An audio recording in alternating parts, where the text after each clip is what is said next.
నమస్కారం. ప్రతిధ్వనికి స్వాగతం. వాతావరణ విభాగం చెప్పినట్లుగానే ఈసారి వర్షాకాలం ముందుగానే పలకరించింది. దాదాపు దశాబ్దన్నర తర్వాత మే నెల చివరికే తెలుగు రాష్ట్రాలను నైరుతి రుతుపవనాలు తాకాయి. చిరుజల్లులు సందడి చేస్తున్నాయి. పైగా ఈసారి సాధారణం కంటే మంచి వానలే ఉంటాయంటోంది ఐఎండీ. మన రైతన్నలకు ఇవన్నీ చల్లని కబుర్లే. వ్యవసాయ సీజన్ సన్నద్ధత కూడా మొదలైంది. అయితే సాగు విజయానికి కీలకమైన అసలు అంశాల్లో ప్రభుత్వాల నుంచి ఎలాంటి సహకారం లభించాలి, సేద్య ప్రణాళికలు, విత్తనాలు, నీటి వసతి, గిట్టుబాటు ధరలకు సంబంధించిన అన్నదాతలకు అండగా నిలిచేందుకు ఉభయ రాష్ట్రాల ప్రభుత్వాలు తీసుకోవాల్సిన చర్యలేమిటి, యాంత్రీకరణ, ధరల స్థిరీకరణ వంటి వాటిని మరింత మెరుగ్గా ఎలా తీర్చిదిద్దొచ్చు, ఇదే అంశంపై నేటి ప్రతిధ్వని చర్చలో పాల్గొంటున్న వారు ప్రొఫెసర్ జలపతిరావు గారు, ప్రముఖ వ్యవసాయ శాస్త్రవేత్త, హైదరాబాద్ నుంచి.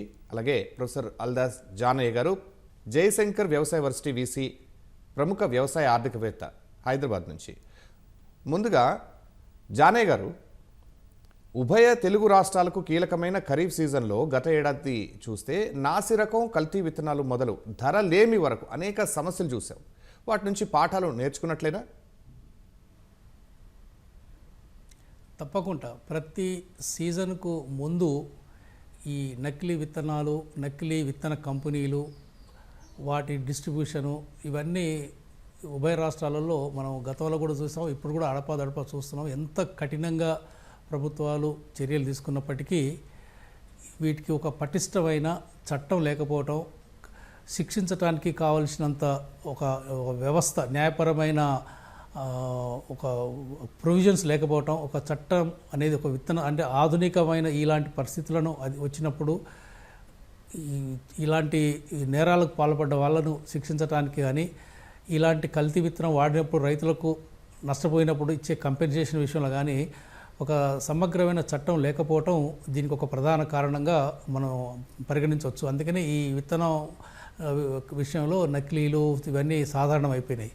దీన్ని దృష్టిలో పెట్టుకొని తెలంగాణ రాష్ట్ర ప్రభుత్వం అతి త్వరలో సమగ్ర విత్తన చట్టం తేవాలని నిర్ణయించి ఒక కమిటీని కూడా వేయడం జరిగింది అధికారులతోని. అందులో మా విశ్వవిద్యాలయం నుంచి కూడా ఒక శాస్త్రవేత్త, డైరెక్టర్ సీట్స్ కూడా సభ్యులుగా. సో ఇది ప్రభుత్వం తరఫున ఈ చట్టపరమైన అంశాలను సరిచేస్తూ ఇలాంటి నేరాలు పడ్డప్పుడు నేరాలకు పాల్పడ్డ వ్యక్తులపై కానీ సంస్థల మీద ఎలాంటి చర్యలు ఒకటి. రెండవది ఏంటంటే, ఈ సీజన్ మొదలైనప్పుడు మరొకటి ఏంటంటే ఈ ఎరువులను మనం పొజిషన్ చేసుకోవటం. సాధారణంగా తెలంగాణలో 6 నుంచి 7 లక్షల మెట్రిక్ టన్నుల యూరియా అవసరం ఉంటుంది. అదేవిధంగా వివిధ ఫెర్టిలైజర్స్ అంతా కలిపితే మనకు దాదాపు 18 నుంచి 20 లక్షల మెట్రిక్ టన్నులు అవసరం ఉంటాయి, అన్ని ఎరువులు కలిపి. అది ఇప్పటి నుంచే దాన్ని చేసుకోవటం, అది కూడా కార్యక్రమం ఈసారి 2 వారాల ముందు వచ్చాయి కాబట్టి వర్షాలు. సో బహుశా ముందు కూడా మరి ఈ వర్షాలు ఎలా ఉంటాయో తెలియదు. సాధారణంగా మనం ట్రెండ్ చూస్తే ఎర్లీ మాన్సూన్స్ అంటే ఇలాంటి పరిస్థితులలో మరి జూన్ జూలైలో రావాలి. అసలు మాన్సూన్స్ రావాల్సిన టైం కంటే ముందుకు వచ్చాయి. మరి ఐఎండీ వాళ్ళు కూడా ఇప్పటికీ క్లారిటీ ఇస్తలేరు. ఈ వర్షాలు ఈ మే చివరిలో, జూన్ ఫస్ట్ వీక్లో వచ్చి ఆగిపోతాయా, లేకుంటే ఇవి అసలు రావాల్సిన టైంలో వస్తాయా? పర్టికులర్గా మనకు వర్షాలు అతి ముఖ్యమైన సమయము జూన్ 15 నుంచి జూలై ఎండింగ్ వరకు చాలా ముఖ్యం. అన్ని వ్యవసాయానికే అది కీలకం. పంటలకు కావచ్చు, చెరువులు నిండడానికి కావచ్చు, సాయిల్లో గ్రౌండ్ వాటర్ పెరగడానికి కావచ్చు, అన్ని రకాలుగా. మరి ఆ టైం ఎలా ఉంటుందో మనకి ఇప్పటికి తెలియదు. అది కూడా బాగుంటుందని మనం ఆశిద్దాం. ఈసారి ఐఎండీ అయితే చెప్తున్నది ఓవరాల్గా రెయిన్ఫాల్ బాగుంటుందని చెప్తున్నారు. సో ఈసారి ఎర్లీగా వచ్చేది కాబట్టి డెఫినెట్గా విత్తనాలు కూడా ఎర్లీగా వేసుకుంటారు. కాబట్టి ఈ ఫెర్టిలైజర్ రిక్వైర్మెంట్ కూడా ఎర్లీగానే ఉంటుంది. ఇక మూడవది ఏంటంటే సాయిల్ టెస్టింగ్ అనేది ఎక్కువ ప్రాంతాల్లో అనుకున్న స్థాయిలో జరగలేదు. ఇది బహుశా ఈ జనరల్గా ఈ మే చివర, జూన్ ఫస్ట్ వీక్లో ఇలాంటి ఈ మ్యాసివ్ సాయిల్ టెస్టింగ్, భూసార పరీక్షలు చేసుకునే టైం ఉంటుంది. ఈసారి ఆ అవకాశం పెద్దగా రైతుకు ఆ గ్యాప్ రాలేదు వర్షాలు ఎర్లీగా రావటం వల్ల. అది కొంతవరకు మనకు ఎరువుల వాడకంపై అది కొంచెం ప్రభావం ఉండే అవకాశం ఉంది. నాలుగవది ఏంటంటే ఈ విత్తనాలను సమకూర్చుకునే నేపథ్యంలో క్రాప్ డైవర్సిఫికేషన్, పంటల మార్పిడి దృష్టిలో పెట్టుకొని కొన్ని చేయాల్సిన అవసరం ఉన్నది. ఎందుకంటే ఇప్పుడు తెలంగాణలో కానీ ఈవెన్ మన ఉమ్మడి తెలుగు రాష్ట్రాలలో ఇప్పటికీ వరి తర్వాత పత్తి, అక్కడక్కడ మొక్కజొన్న ఇప్పుడు. సో ఈ 2-3 పంటల మీదనే ఎక్కువ, దాదాపుగా 90% విస్తీర్ణం వీటి మీదనే ఆధారపడి ఉన్నది. ఇది మంచిది కాదు లాంగ్ రన్లో.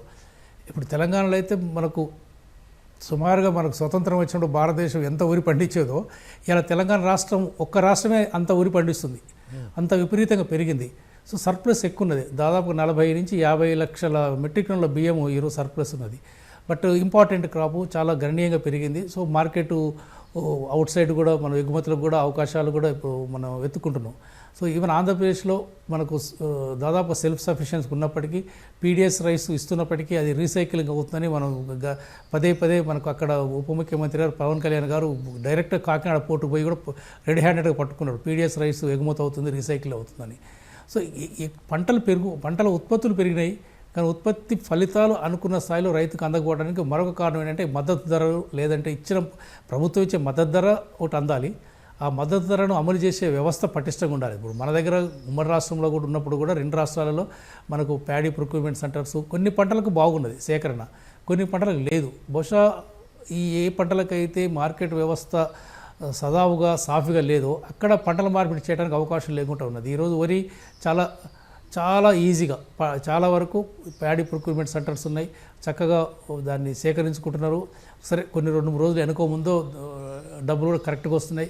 తెలంగాణలో అయితే సన్న వడ్లు అయితే దానికి దాదాపు 500 రూపాయలు ఇవి కూడా వస్తున్నాయి. సో ఇవన్నీ సలహాలు చేస్తున్నప్పటికీ కూడా ఇంకా చేయాల్సి ఉంది. ముఖ్యంగా మెకనైజేషన్లో చేయాలి. మెకనైజేషన్ చాలా ఇంపార్టెంట్. విస్తృతంగా మనం మాట్లాడదాం సార్. జానయ్య గారు మళ్ళీ వద్దాం.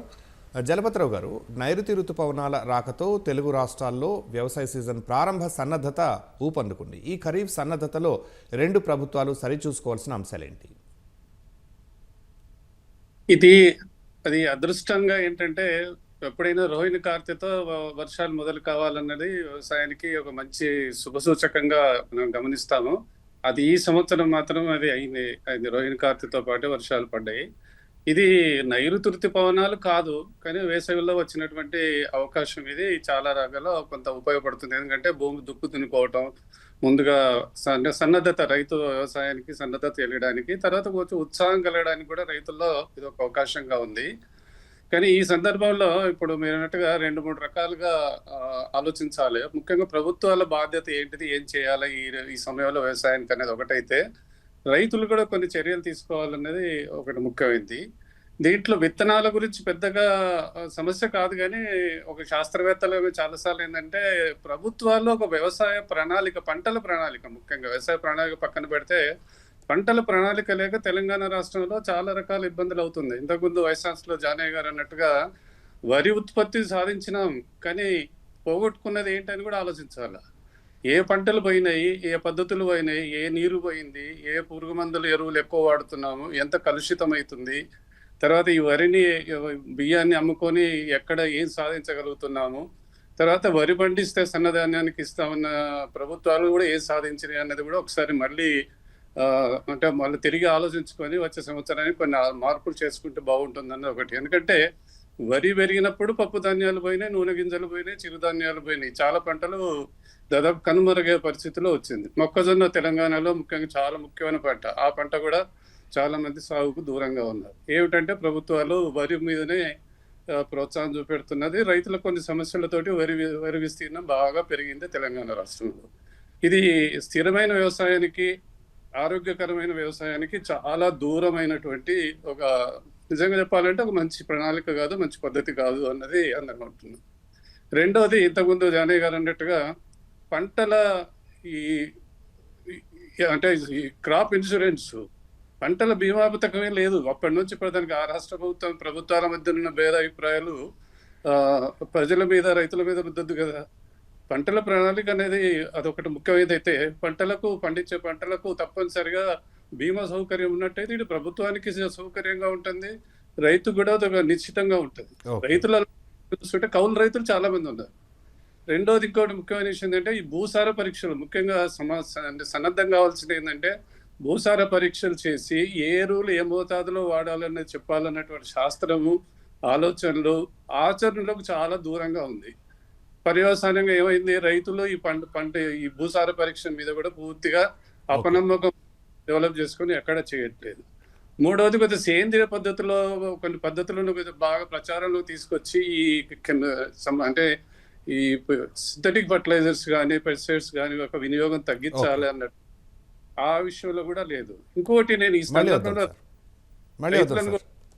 ఓకే. జానయ్య గారు, గత ఖరీఫ్ గణాంకాలు చూస్తే తెలంగాణ వ్యవసాయ రుణాల లక్ష్యంలో ఇచ్చింది 56% అంటున్నాయి గణాంకాలు. ఏపీలోనూ భిన్నంగా ఏం లేవు. వీటి విషయంలో ఏం చేయాలి?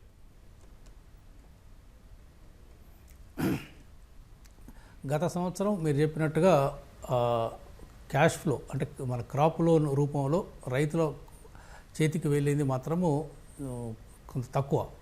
కానీ ఈ సంవత్సరం ఎక్కువ వెళ్తుంది. ఎందుకంటే గత సంవత్సరం ఎక్కువ ఈ అవుట్ స్టాండింగ్ లోన్స్ ఉండడం వల్ల చాలామంది రైతులకు అర్హత లేకుండా పోయింది పంట రుణాలు తీసుకోవడానికి. బట్ ఎప్పుడైతే తెలంగాణ ప్రభుత్వం ఈ సంవత్సరం దాదాపుగా 22,000 కోట్లు 23 లక్షల మంది రైతులను ఈ రుణముక్తి చేశారో 2 లక్షల వరకు, దానివల్ల ఈరోజు చాలామంది ఈ దాదాపు 20 లక్షల కుటుంబాలకు పైగా వీళ్ళకు రుణం దొరికే అవకాశం ఉంటుంది. ఈ సంవత్సరం గత సంవత్సరంతో పోలిస్తే ఖరీఫ్లో రుణం సౌకర్యం దాదాపు రెట్టింపు అయ్యే అవకాశం ఉంటుంది. కాబట్టి అది గత సంవత్సరం మాత్రం మీరు చెప్పింది వాస్తవం. కానీ ఈ సంవత్సరం అలాంటి సమస్య ఉండదు. ఎందుకంటే చాలామంది లక్షలాది మంది రైతు కుటుంబాలు రుణముక్తి జరిగేది కాబట్టి ఇంకా కొంతమంది కావాలి, అది ప్రాసెస్లో ఉన్నది. కానీ ఈ యాజ్ ఆన్ టుడే అయితే ప్రభుత్వ లెక్కల ప్రకారమే దాదాపుగా 23 లక్షల కుటుంబాలు రైతు కుటుంబాలు ఈ రుణమాఫీ జరగటం వల్ల రుణవిముక్తి పొందారు. కాబట్టి సో ఈ సంవత్సరంలో రుణం అనేది డెఫినెట్గా అనుకున్న స్థాయి కంటే దాదాపు రెట్టింపు దొరికే అవకాశం కూడా ఉంటుంది ఈ సంవత్సరం. సో ఆ ప్రాసెస్లో కూడా ఈసారి చాలామంది రైతులు బ్యాంకుల చుట్టూ తిరగటం, బ్యాంకులు కూడా ఈసారి లిబరల్గా ఇస్తారు. ఎందుకంటే వాళ్ళకు ఇప్పుడు రుణం లేదు, 2 లక్షల వరకు ఆల్రెడీ గవర్నమెంట్ క్లియర్ చేసింది. కాబట్టి ఇప్పుడు వాళ్ళకి హ్యాపీగా పిలిచి మీ స్కేల్ ఆఫ్ ఫైనాన్స్ ప్రకారము వాళ్ళకి అంత అర్హత ఉందో అంత రుణాలు చాలా లిబరల్గా ఇస్తున్నారు ఈ సంవత్సరం. ఆ సమస్య ఈసారి లేదు. రైట్. జలపతిరావు గారు, మిగిలిన రంగాల్లోనే వ్యవసాయంలోనూ ఎన్నో మార్పులు వస్తున్నాయి. సేంద్రియ సాగు, యాంత్రీకరణ ప్రాధాన్యత పెరుగుతోంది. అందుకు తగిన రీతిలో మనం సన్నద్ధమవుతున్నామా? నిజంగా చెప్పాలంటే ప్రభుత్వం నుంచి ఎంతైతే చొరవ చూపెట్టి మార్పులకు ఆ, అంటే రైతుకు సహకారిగా ఉండాలో అది చాలా కొంచెం దూరంగా ఉందని చెప్పక తప్పదు. ముఖ్యంగా ఏంటంటే గ్రామాలలో పూర్తిగా కూలీల సమస్య ఎక్కువైపోయి చాలా పంటలు పద్ధతులు మారిపోయినాయి, అందరం గమనిస్తున్నాం. కొన్ని పంటలు సాగు చేయాలంటే ఇది కూలీలు లేరు, యంత్రాలు లేవని ఆ పంటలు సాగు వైపు వెళ్ళట్లేదు అనేది ఒకటి. కాబట్టి ఈ అంశం మీద తప్పనిసరిగా అందరూ ఆలోచించవలసింది ఏంటంటే ఆ పంటల సాగుకు కావాల్సినటువంటి యాంత్రీకరణ ఏ విధంగా తీసుకురావాలన్నది ఒకటైతే, ఆ పంటలకు మద్దతు ధర పెంచి ఇవ్వటం అనేది, రైతు పండించే పంటకు సరి అయిన పంటలకు అంటే సరి అయినటువంటి పంటల విస్తీర్ణం పెరగాలన్నట్టయితే ఆ పంటలకు ప్రాముఖ్యత ఇచ్చి దానికి సంబంధించినటువంటి అన్ని వసతులు ముఖ్యంగా యాంత్రీకరణ కావచ్చు, సపోర్ట్ ప్రైస్ కాబట్టి ఇచ్చినట్టయితే ఆ పంటల విస్తీర్ణం పెరుగుతుంది. దానివల్ల ప్రజల ఆరోగ్యం, భూ సమస్యలు అన్ని కొన్ని వరకు తగ్గడానికి అవకాశం ఉంది. రెండోది ఇంతకుముందు ఉన్నట్టుగా సేంద్రియం ఉన్నప్పుడు నిజంగా చెప్పాలంటే ఒక శాస్త్రవేత్తగా బాధపడవలసింది ఏంటంటే సేంద్రియం అనేది ఏదో కేంద్ర ప్రభుత్వం ఏదో ఒక పథకం పెట్టి కొంత ట్రైనింగ్ ఇవ్వండి అన్నారు, కానీ రాష్ట్ర ప్రభుత్వాలు ఈ అంశం మీద అసలు ఏమాత్రం ఆలోచన లేదు. భూ సమస్య కానీ ప్రజల ఆరోగ్యం మీద కానీ ఎలాంటి కార్యక్రమాలు. బయో కంట్రోల్ ల్యాబ్స్ అని ఎప్పటి నుంచో 95లో సమస్య వచ్చినప్పుడు స్టార్ట్ చేయించినాము. అవి పరిస్థితి ఎలా ఉందంటే పూర్తిగా డోర్ తీసేటువంటి పరిస్థితి కూడా లేదు.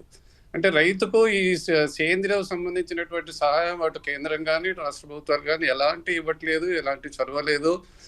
దీనికి సంబంధించినటువంటి ఎన్నో ఇన్స్టిట్యూషన్స్ ఉన్నా రైతుకు మాత్రం లేదు. కాబట్టి సేంద్రియ వ్యవసాయం ఎక్కడన్నా సాగుతుందంటే పద్ధతులు కేవలం రైతుల యొక్క ఇంట్రెస్ట్, వాళ్ళ యొక్క దాన్ని బట్టి అవగాహన కానీ వాళ్ళ ఇంట్రెస్ట్ని బట్టి కొంతవరకు చేయగలుగుతున్నారు. కానీ ఈ ప్రభుత్వం ఈ విషయం మీద కొద్దిగా ఎక్కువ ఆలోచించి సహాయం చేసినట్టయితే తప్పనిసరిగా ఈ క్రిమి సంహారం ముఖ్యంగా ఈ రసాయనాల వాడకం తగ్గుతుంది. దానివల్ల భూ ఆరోగ్యము, భూ సమస్యలు, తర్వాత మనుషుల ఆరోగ్యం బాగుంటుంది అన్నది తప్పనిసరిగా ప్రభుత్వాలు దీన్ని కీలకమైన అంశంగా దృష్టిలో అలాగే పెట్టుకొని. జలపతిరావు గారు, వ్యవసాయ యాంత్రీకరణను ప్రోత్సహించడంలో మన తెలుగు రాష్ట్రాలు ఎక్కడున్నాయి? గణాంకాలు తీసుకున్నట్లయితే యంత్రాల లభ్యత, వినియోగం విషయంలో ఇంకా ఏం చేయొచ్చు? నిజంగా చెప్పాలంటే ఒకప్పుడు మనకు తెలుసు కదా, ఇప్పుడు కంబైన్డ్ గా ఉన్నప్పుడు కలిసి ఉన్నప్పుడు ఏపీ అగ్రో ఇండస్ట్రీస్ అనేది ఒకటి ఉండే. దానివల్ల కొన్ని యంత్రాలు సరఫరా ఉండేది, రైతుకు అందుబాటులో ఉండి భూమి చదును చేయటం కానీ బండ్ చేయటం కానీ ఉండేది. ఇప్పుడు అగ్రో ఇండస్ట్రీస్ అక్కడ ఇక్కడ ఎక్కడ లేవు. అంటే ప్రభుత్వం నుంచి యంత్రీకరణ మీద ఎలాంటి లేదు. ఇంతకుముందు కనీసం కొన్ని యంత్రాలు కొంటే ఎంతో కొంత సాయం చేసేవాళ్ళు. ఇప్పుడు ఆ స్కీమ్ కూడా తీసేశారు. ఏమో రైతు భరోసా, రైతు బంధు అన్న పేరుతోటి తెలంగాణలో, ఆంధ్రాలో. కాబట్టి యాంత్రీకరణ అనేది, సహాయం అనేది ఎట్లాగూ లేదు. కానీ ఈ విషయంలో మరి ప్రైవేట్ కంపెనీలు కానీ ప్రభుత్వ సంస్థల నుంచి కానీ రైతుకు అంటే రైతు ధర పెట్టినా దాని యొక్క కాస్ట్ చెల్లించినా కానీ కూడా అందుబాటులోకి లేక ప్రైవేటు వరకు వెళ్ళటం, ప్రైవేట్లో వాళ్ళ అవసరాన్ని బట్టి ఆ అవకాశాన్ని వాడుకొని రైతులను తప్పనిసరిగా అధిక లాభాలు పొందుతున్నటువంటి సంస్థ చూసాం. ఇంతకుముందు అన్నట్టుగా యాంత్రీకరణ మీద మళ్ళీ తప్పనిసరిగా రైతులకు ఏ విధంగా సాయం చేయాలనేది ప్రభుత్వాలు తప్పనిసరిగా మళ్ళొకసారి ఆలోచించాలి. రైట్ అండి.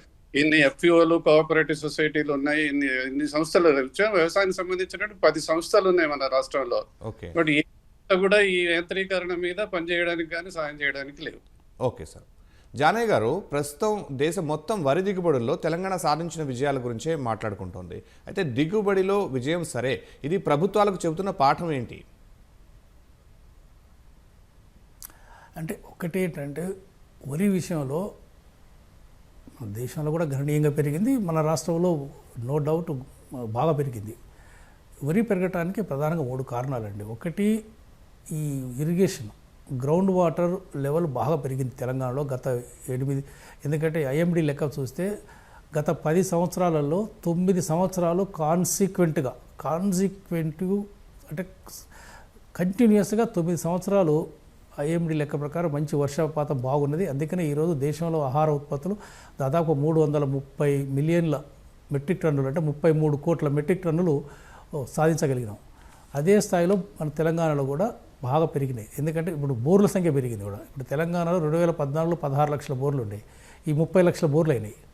సో గ్రౌండ్ వాటర్ పెరగడంతో రైతులు బోర్లు వేయడం కూడా ఎక్కువ వేశారు, ఉన్న బోర్లను కూడా వాడుకోవడం, తీసుకురావడం, చెరువులలో నీళ్లు నిండటం. సో ఈ వాతావరణం అనేది చాలా అనుకూలించింది గత 9-10 సంవత్సరాల నుంచి. ఒకటి.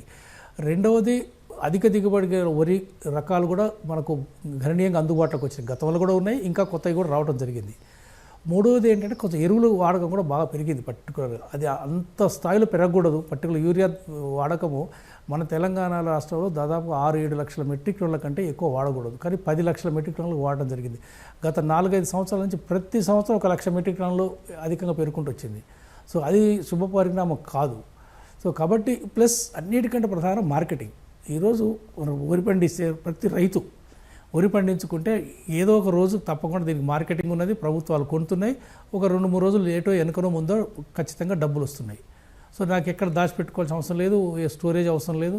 ఈ మద్దతు ధరకు తగ్గుదని, మద్దతు ధరకు కొద్ది అటు ఇటు మాయిచర్ పేరు మీద కొంచెం అటు ఇటు డిస్కౌంట్లో తీసేసిన, లాస్ తీసేసిన, బట్ మొత్తం మీద ఇది ఒక మార్కెట్, అష్యూర్డ్ మార్కెట్ ఉన్నది, అష్యూర్డ్ వాటర్ ఉన్నది, వాతావరణం అనుకూలించింది, ప్లస్ మంచి వెరైటీస్ ఉన్నాయి, ఎరువులు అందుబాటులో ఉన్నాయి. సో వీటన్నిటి ఫలితం వల్ల ఈరోజు వరి ధాన్యం బాగా పెరిగింది. కానీ ఈ ప్రాసెస్లో ఏమవుతుందంటే వరి కాకుండా వేరే ఇంపార్టెంట్ న్యూట్రిటివ్ క్రాప్స్, పప్పు దినుసులు కావచ్చు, నూనె గింజలు కావచ్చు, చిరుధాన్యాలు కావచ్చు, ఇవన్నీ మాయమైపోతున్నాయి. ఇది మనందరి కన్సర్న్. వాటికి కూడా ఒక మార్కెట్ వ్యవస్థ పటిష్టం చేస్తే, మార్కెట్ ద్వారానో ఏదో ఒక వ్యవస్థ ద్వారా చేసి వాటికి కూడా మేము సన్న బియ్యానికి ఎలా అయితే మనం మద్దతు ఇస్తున్నాం, వీటికి కూడా కొంత బోనస్ ఇస్తే మాత్రం వాటిని కూడా పంట మార్పిడి వైపు మనము రైతులను ప్రోత్సహించే అవకాశం ఉంటుంది. రైట్ అండి. జలపతిరావు గారు, ఇటీవలే ప్రధానమంత్రి మోదీ సంగారెడ్డిలో డ్రోన్ దీదీ ద్వారా సాగు రంగంలో మహిళలు సాధిస్తున్న విజయాలను కీర్తించారు. అలాంటి కార్యక్రమాలు, పథకాలని ఎలా విస్తృతం చేయాలి? ఇది కేంద్ర ప్రభుత్వం కొద్ది రోజులుగా ఎఫ్పిఓల ద్వారా స్త్రీలను, ముఖ్యంగా మహిళలకు డ్రోన్లు దాదాపుగా శిక్షణ తర్వాత ఉచితంగానే ఇచ్చి వాళ్ళ ద్వారా వాడేటువంటి ప్రయత్నం అయితే ఒక స్కీమ్ ద్వారా నడుస్తుంది. కానీ కేంద్ర ప్రభుత్వం ఒకటే, రాష్ట్ర ప్రభుత్వం వ్యవసాయాన్ని బాగుపరచాలి, అన్ని పథకాలు తీసుకురావాలంటే వీలు కాదు. మరి ఆ పథకానికి తోడుగా రాష్ట్ర ప్రభుత్వం చేస్తున్నటువంటి కృషి కానీ ఏమీ లేదు. ఇప్పుడు డ్రోన్ల ద్వారా పిచికారి చేసినట్టయితే చాలా సమస్యలు తీరుతాయి. అది కూలీల సమస్య కావచ్చు, సరి అయిన పద్ధతిలో మందులు వాడటం అవుతుంది. ఎందుకంటే మనిషి వాడినప్పుడు తప్పులు జరుగుతుంటాయి. ఒక మెషిన్ సాయం తీసుకొని మనిషి యొక్క ప్రయత్నం చేసినట్టయితే సరి అయిన పద్ధతిలో గుర్తించడం అవుతుంది. తర్వాత డ్రోన్ల ద్వారా ఏ పంటలో ఎలాంటి, కేవలం పుచ్చకారే కాదు, ఏ పంటలో ఎలాంటి సమస్య ఉన్నది, వాటిలో ఒకలా ఏ పోషక పదార్థాల లోపం ఉన్నది, తర్వాత ఏ క్రిమి, ఏ తెగులు పెరుగుతున్నది అన్నది ఆధునిక పరిజ్ఞానం, దాన్ని వాడుకోవడానికి డ్రోన్లు చాలా ఉపయోగపడతాయి. కాబట్టి ఇంతకుముందు మీరు అంటే యాంత్రీకరణ కానీ ఇలాంటి దాంట్లో ప్రభుత్వం, రాష్ట్ర ప్రభుత్వం తప్పనిసరిగా డ్రోన్ల వాడకము, ఇది సమస్యలను గుర్తుపట్టడానికి, తర్వాత సమస్యలను పరిష్కరించడానికి డ్రోన్లు బాగా ఉపయోగపడతాయి. కాబట్టి వాటి మీద విపరీతంగా, అంటే ఉచితంగా రకరకాల సహాయాన్ని అందించి ఎఫ్పిఓల ద్వారా కావచ్చు, ప్రాక్టీస్ల ద్వారా కావచ్చు, అగ్రో ఇండస్ట్రీస్ని మళ్ళీ రివైవ్ చేసి దీనివల్ల ఇచ్చినట్టయితే తప్పనిసరిగా కొన్ని సమస్యలు, ముఖ్యంగా మీరు అన్నట్టు యాంత్రీకరణలో ఒక ముఖ్యమైన భాగం. కాబట్టి ఇదొకటి. తర్వాత ఒక చిన్న విన్నపం ఏంటంటే, ఇంతకుముందు వరి వ్యవసాయంలో మనం నేర్చుకున్న పాఠాలు చాలా ఉన్నాయి. జానయ్య గారు కొన్ని విషయాలు చేశారు, కానీ తప్పనిసరిగా రాష్ట్ర ప్రభుత్వం మళ్ళొకసారి ఓకే. ఆలోచించాలి. ఈ సన్నధాన్యానికి ఇవ్వటం, వరి విస్తీర్ణాన్ని తగ్గించేటువంటి ప్రయత్నాలు చేయకపోతే తెలంగాణలో, ఆంధ్రలో అయినా కానీ వ్యవసాయం పూర్తిగా దెబ్బతినే అవకాశం. రైట్. జానయ్య గారు, దేశం మొత్తం మీద చూస్తే వ్యవసాయంలో డ్రోన్, ఏఐ టెక్నాలజీల సక్సెస్ స్టోరీలు చూస్తూనే ఉన్నాం. వాటిని మొత్తం అందరికీ అందుబాటులోకి తేవటం, చేరువ చేయటం ఎలా? ఇది చక్కటి ప్రశ్న అండి. యాక్చువల్గా భవిష్యత్తులో వ్యవసాయం అనేది మానవరహిత కృత్రిమ మేధస్సుతో కూడిన యాంత్రీకరణ మీద మాత్రమే ఆధారపడి ఉంది. ఆ దశలో తెలంగాణలో కానీ ఇతర రాష్ట్రాల్లో కూడా బహుశా తెలంగాణ ఈ ప్రొఫెసర్ జయశంకర్ వ్యవసాయ విశ్వవిద్యాలయంలో తొలిసారిగా దాదాపుగా 5 సంవత్సరాల క్రితమే డ్రోన్ అకాడమీని పెట్టాం. డ్రోన్ అకాడమీ కాకుండా సెంట్రల్ గవర్నమెంట్ పరిధిలో ఉన్న డీజీసీఏ అనుమతి కూడా మాకు లైసెన్సింగ్ వచ్చిన ఏకైక యూనివర్సిటీ 5 సంవత్సరాల క్రితమే. ఇప్పుడు చాలా యూనివర్సిటీస్కి వచ్చాయి.